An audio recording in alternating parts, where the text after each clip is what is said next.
13th hub. Note: it is a subtle coincidence that the incident of the madrasa which this 13th hub describes occurred 13 years ago. In this hub, I shall describe an important scene from my life. It is bound to be somewhat lengthy, so I hope you will not become bored or be offended. After being saved from captivity in Russia during the Great War, my serving religion in the Darul Hikmet kept me in Istanbul for 2 or 3 years.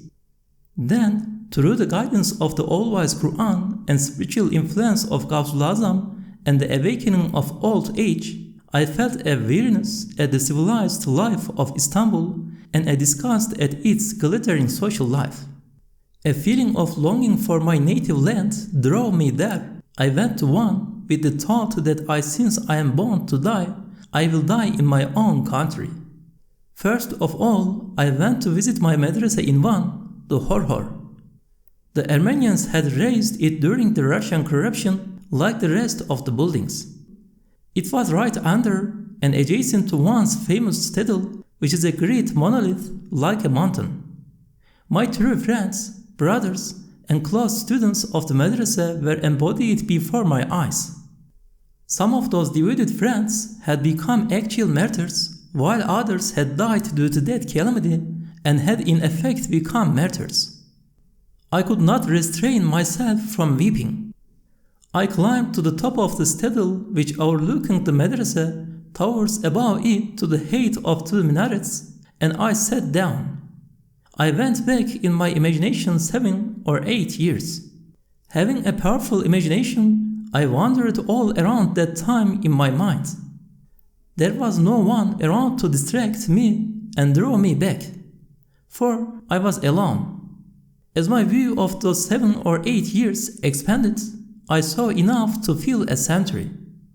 I saw that the town at the foot of the citadel had been completely burnt and destroyed. It was as though 200 years had passed from when I had seen it previously to them. It seemed so infinitely sad.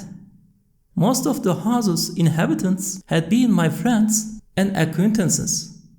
The majority of them had died in the migrations, may God have mercy on them, or had gone to a wretched exile. Only the Armenian quarter remained. All the Muslim houses of Van had been leveled. My heart was lacerated. I was so affected. If I had 1,000 eyes, they would have all wept together. I had returned to my homeland from exile. I had supposed that I had been saved from exile. But alas, the most lamentable exile I experienced was in my homeland. I saw that hundreds of my students and friends to whom I had been closely attached, like Abdurrahman in the 12th hub, had entered the grave and that their places were all ruins. There were some lines that had long been in my mind, but I had not understood their true meaning. Now, before that sad scene, I gained a full understanding of them. The lines were these: if there were no separation from friends, death could find no way to our spirits to seize them. That is to say, what kills man most is separation from those he loves. Yes, nothing had caused me as much suffering and sorrow as that situation. If assistance had not come from the Qur'an and from belief, my grief and sorrow and suffering would have made my spirit fly away. Since early times in their verses, poets have lamented the destruction with time of the places they have been together with their beloveds. I had seen this most painfully with my own eyes. With the sorrow of someone passing by the dwellings of beloved friends after 200 years, my heart and spirit joined my eyes in weeping. Then, one by one, the happy scenes of the life I had passed for nearly 20 years in study with my valuable students, when the places which were now in ruins were flourishing and happy, sprang to life before me like pictures at the cinema, then died away and vanished. This continued before the eye of my imagination for some time.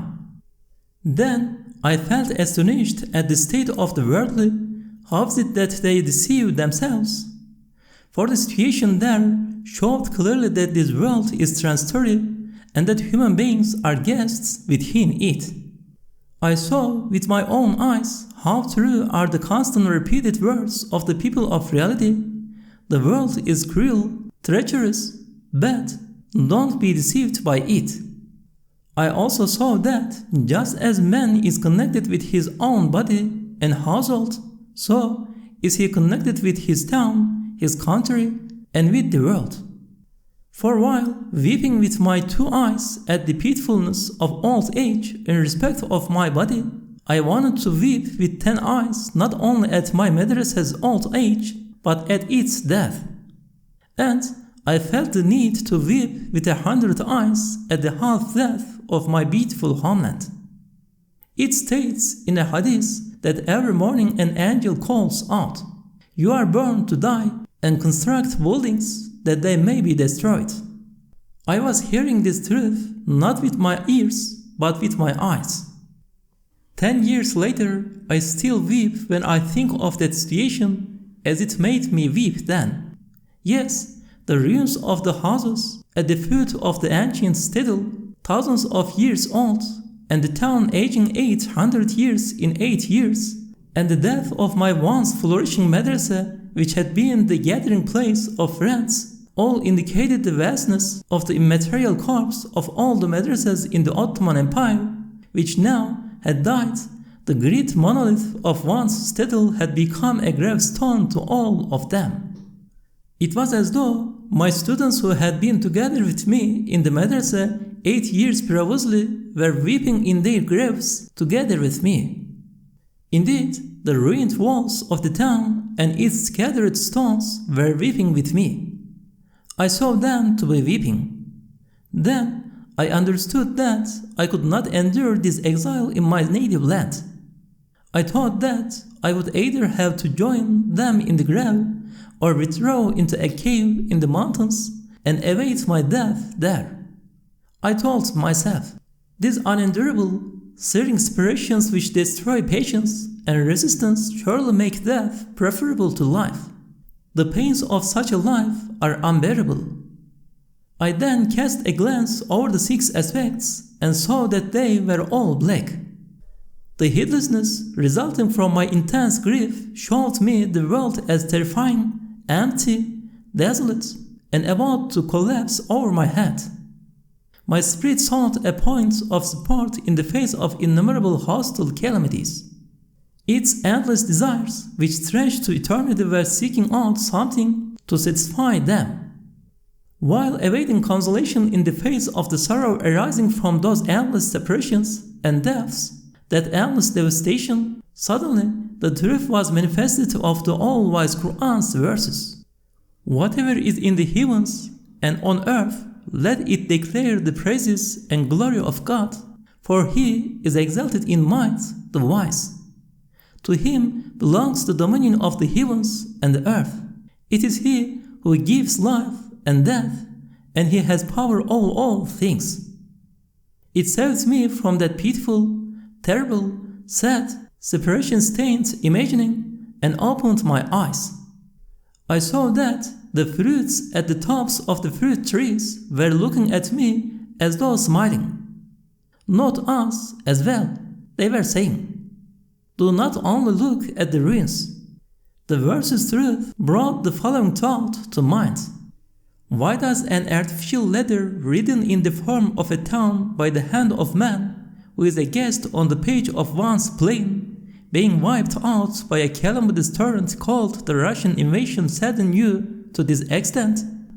Consider the eternal inscriber, everything's true owner and sustainer, for his missives on this page continue to be written in glittering fashion, in the way you used to see. Your weeping over those desolate ruins arises from the error of forgetting their true owner, not thinking that men are guests, and imagining them to be owner. A door to reality opened up from my error, from that searing sight, and my soul was prepared to accept the reality completely.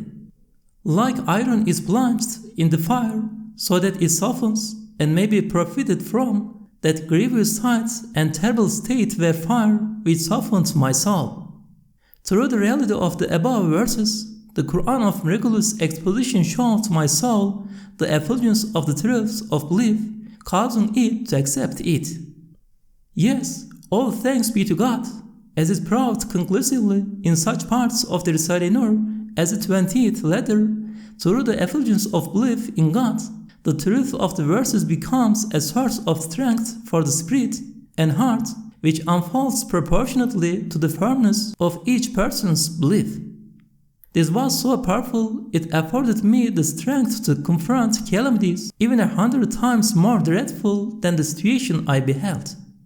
It uttered this reminder: everything is subjected to the command of this country's true owner, your Creator.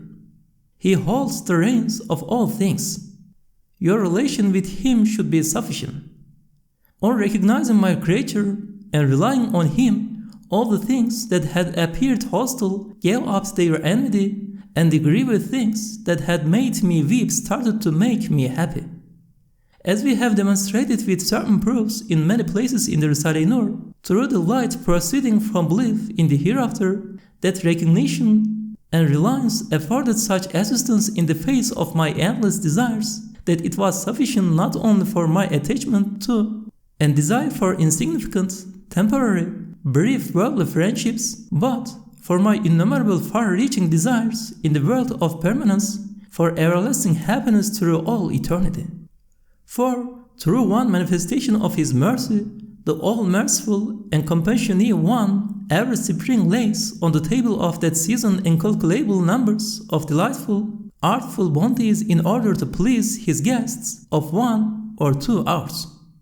Then, after providing them with these, which are a sort of snack or appetizer, He prepares for His servants innumerable varieties of bounties, and for an unending time fills 8 permanent paradises with them from among His everlasting dwelling places.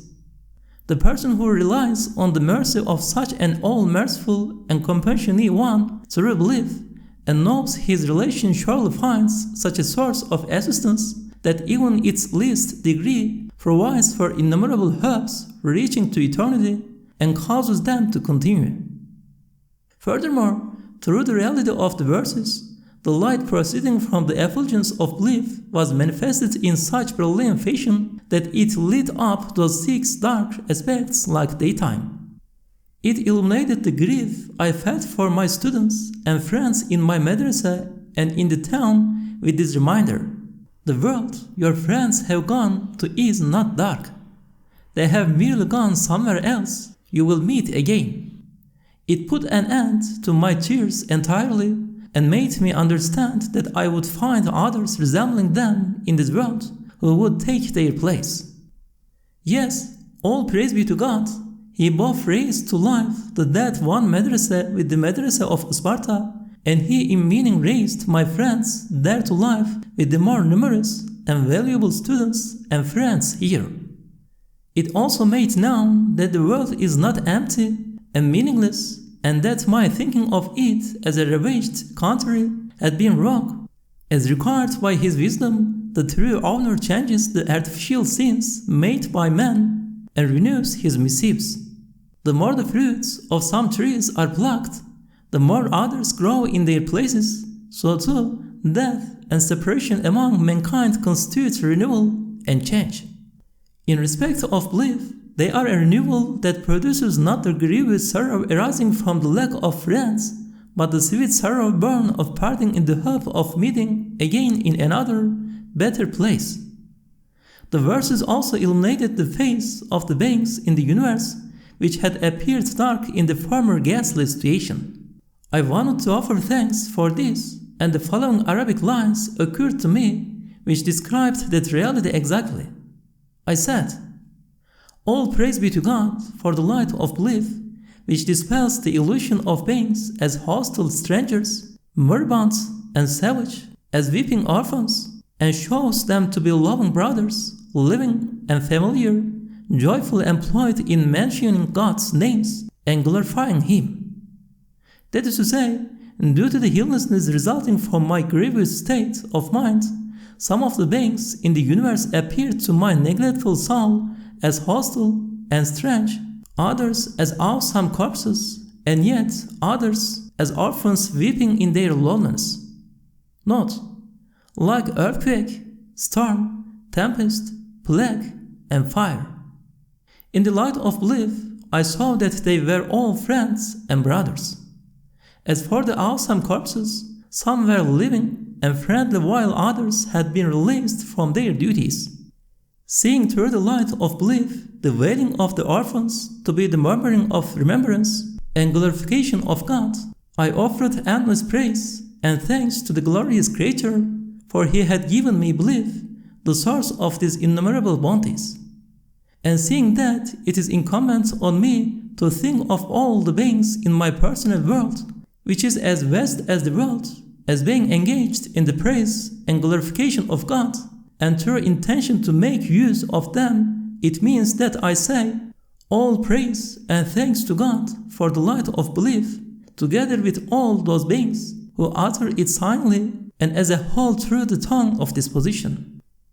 Moreover, the pleasures of life, which had been reduced to nothing by my heedless and dreadful state of mind, and my hopes, which had withered up entirely, and my personal enjoyments and bounties, which had been constricted within the narrowest bounds, indeed, destroyed, suddenly so expanded through the light of belief that narrow sphere around my heart, that it contained the whole universe, as has been proved clearly in other parts of the Risale-i Nur, and in place of the bounties which had withered up in the garden of the Horror Madrasa and lost their taste, it made the realms of this world and the hereafter each a merciful table of bounties. It showed that not only the 10 or so human members like the eyes, ears, and heart, but also the 100 members were an extremely long arm, which believers might extend each according to his degree to those 2 tables of the most merciful, together in the bounties from all sides. At that time, I uttered the following words both to express this elevated truth and add thanks for those endless bounties.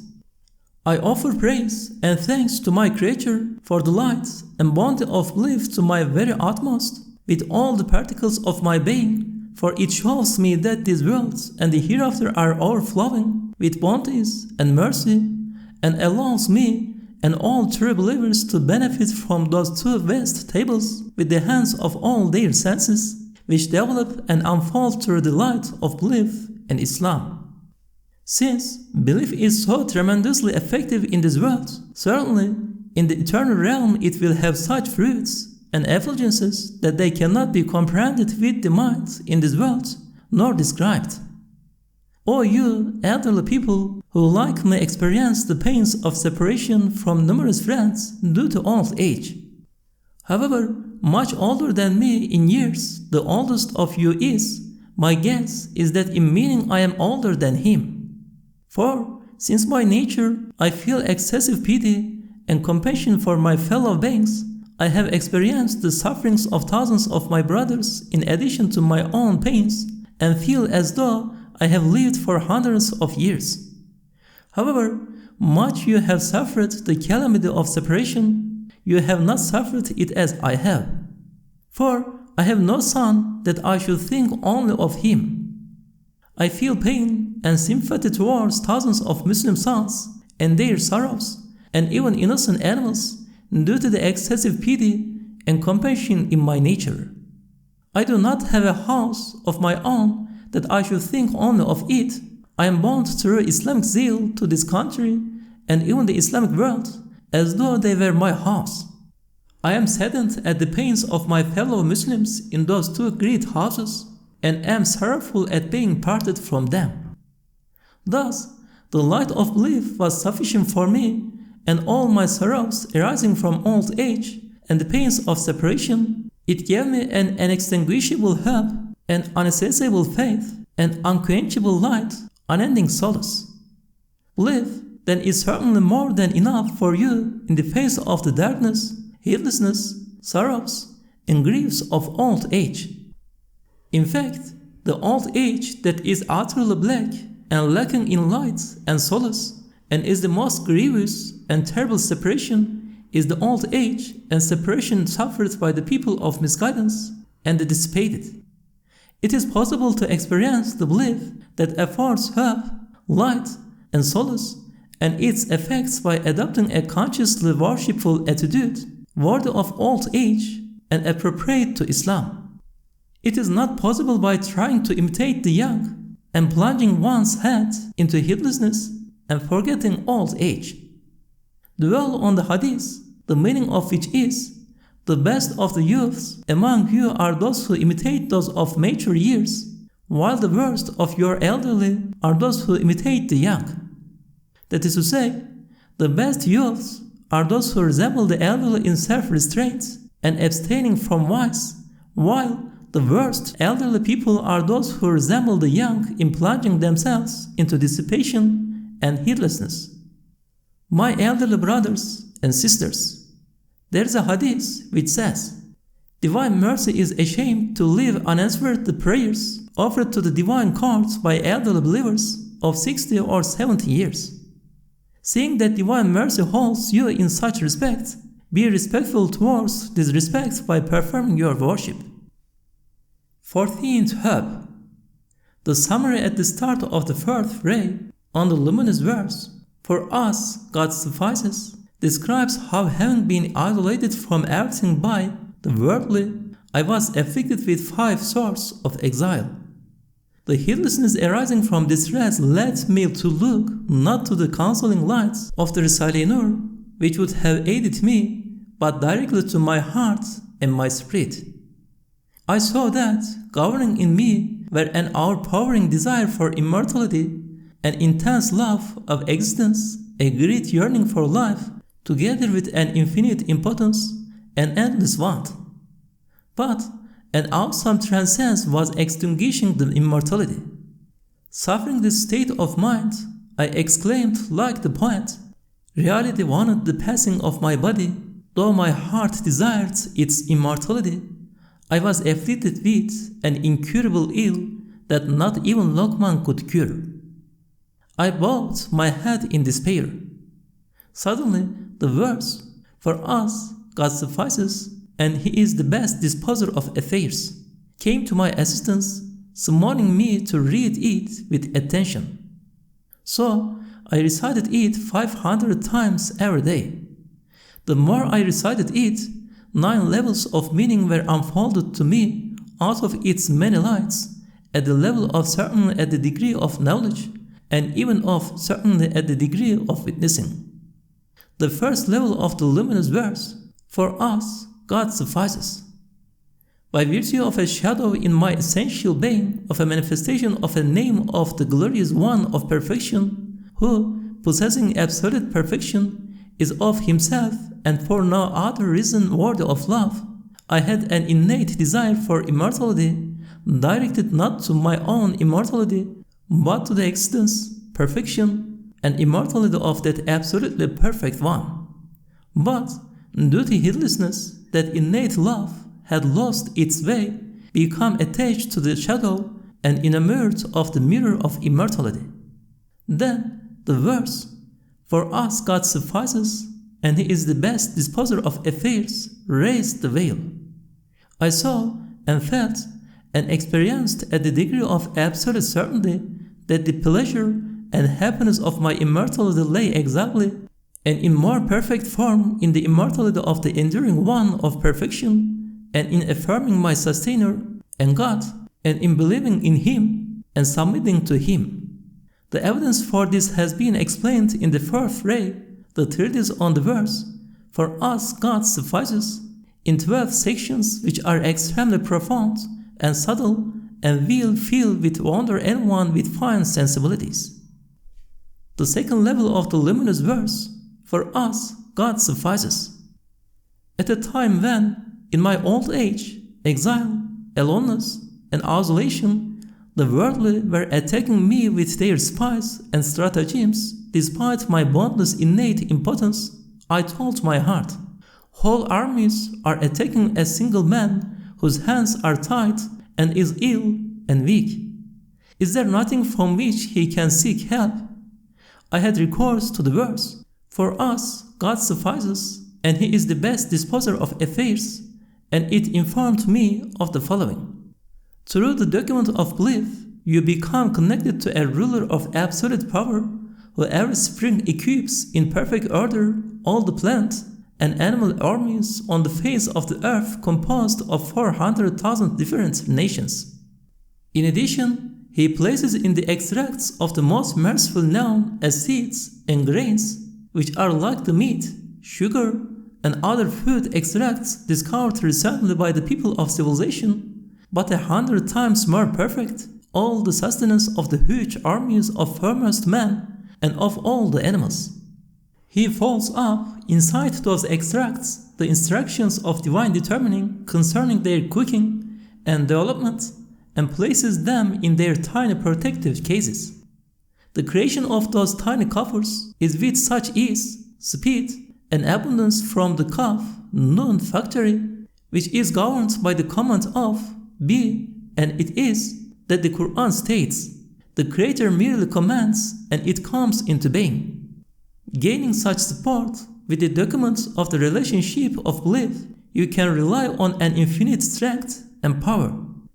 As I assimilated this lesson from the words, I found such a moral strength arising from belief that through its power I could have challenged not only my present enemies, but the whole world.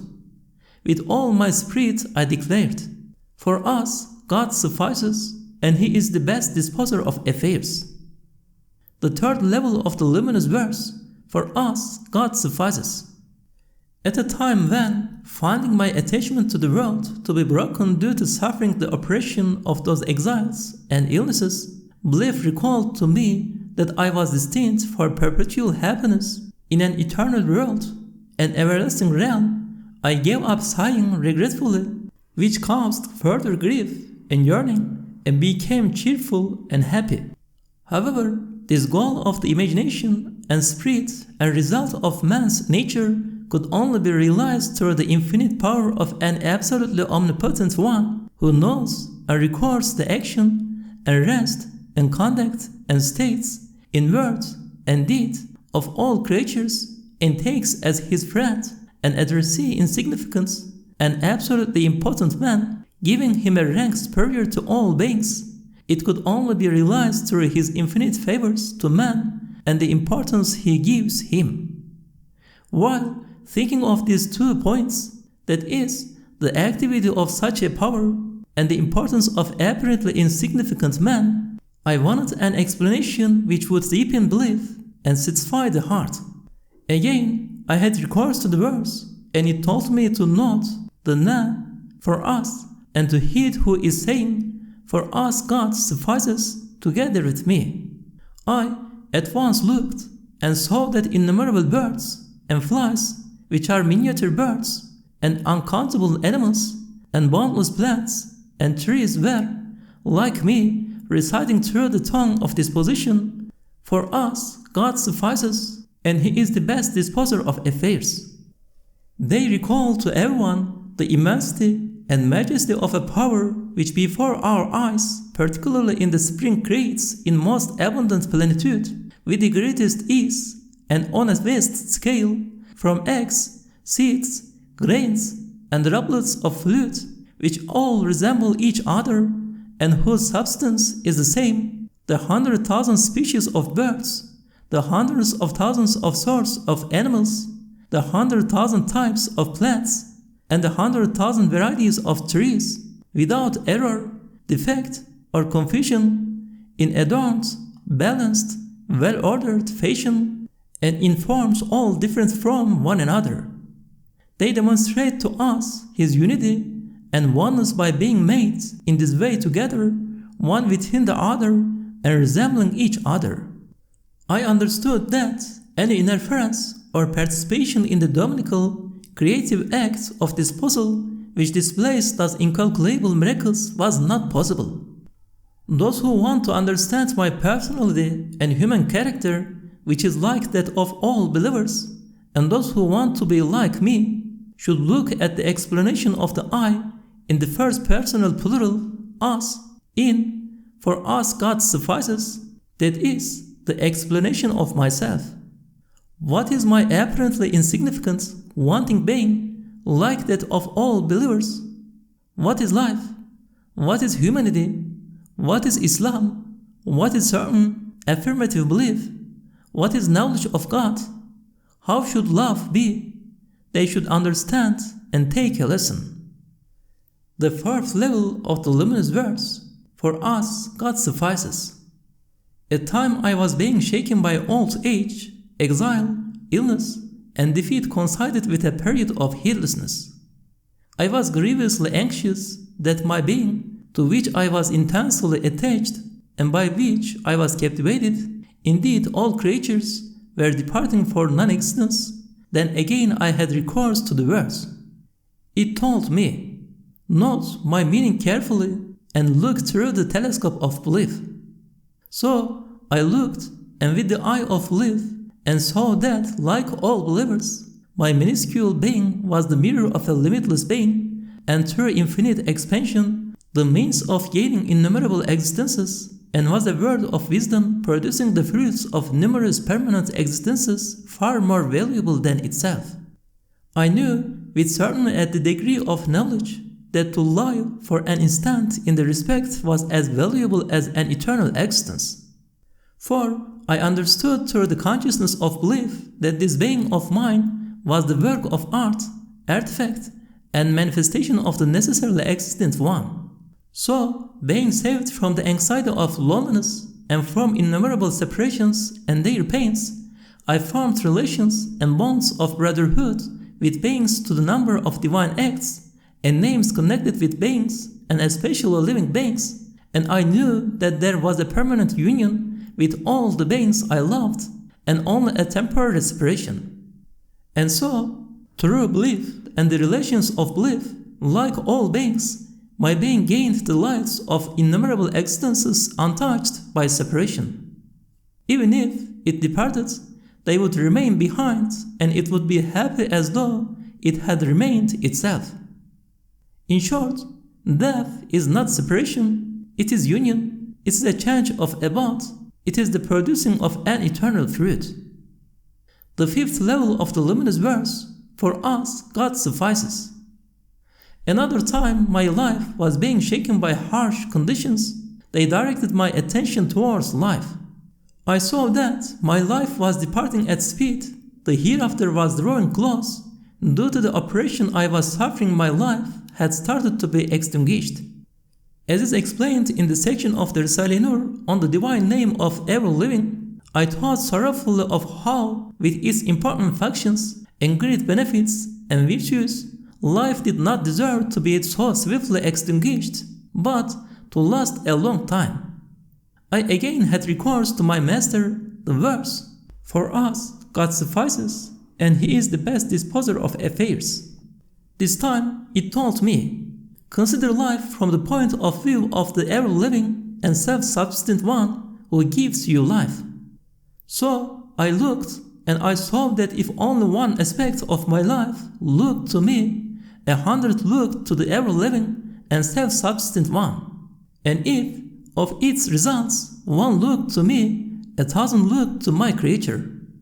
Since this is the case, to live for one instant within the bonds of divine pleasure is sufficient, a long time is not required. This truth may be explained in 4 matters. Anyone who is not dead or who wants to be alive should seek the nature and reality of life and its true rights in those 4 matters. They will find them and be raised to life. A summary is this: the more life looks to the ever-living and self-subsistent one, and the more belief becomes the life and spirit of life, the more it becomes perpetual and produces enduring fruits. It also becomes so elevated that it receives the manifestation of eternity. It no longer looks to the brevity or length of a lifetime. The 6th level of the luminous verse, for us God suffices. At a time when my advancing years and old age were giving warning of my particular parting amid the events of the end of time, which tell of the destruction of the world, the time of general parting, the feelings in my nature of love, of beauty, and passion for loveliness and fascination by perfection were unfolding in an extraordinarily sensitive manner. I saw with extraordinary clarity and sorrow that transcends and decline, which are always destructive, and death and non-existence, which perpetually cause separations, were tearing apart this beautiful world and these beautiful creatures in terrible fashion and destroying their beauty. The metaphorical love in my nature boiled up and rebelled against this situation. In order to find consolation, I again had recourse to the verse, "For us, God suffices." It told me, "Recite me and consider my meaning carefully." So I entered the observatory of the verse in Risale-i-Nur. God is the light of the heavens and the earth, to the end of the verse. And I looked through the telescope of belief to the most distant levels of the verse, "For us God suffices," then through the microscope of the insight of belief at its most subtle mysteries, and saw the following: mirrors, pieces of glass, transparent things, and even bubbles show the various hidden beauties of the sun's light and of the 7 colors in its light, and through their disappearance and renewal and different capacities and refractions, they renew that beauty, and with their reflections, they display the hidden beauties and loveliness of the sun and its light. In exactly the same way, in order to act as mirrors to the sacred beauty of the all beauteous one of glory, the pure eternal and post-eternal Son, and to the everlasting loveliness of his most beautiful names, and to renew their manifestations, these beautiful creatures, these lovely artifacts, these exquisite beings, arrive and depart without stopping.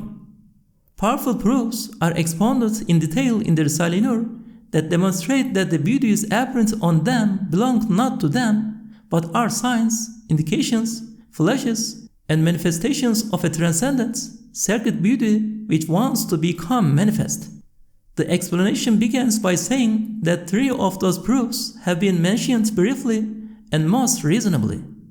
The third is lives in amazement everyone of fine perfection who sees it, so that in addition to benefiting from it themselves, they find it necessary to try to allow others to benefit from it.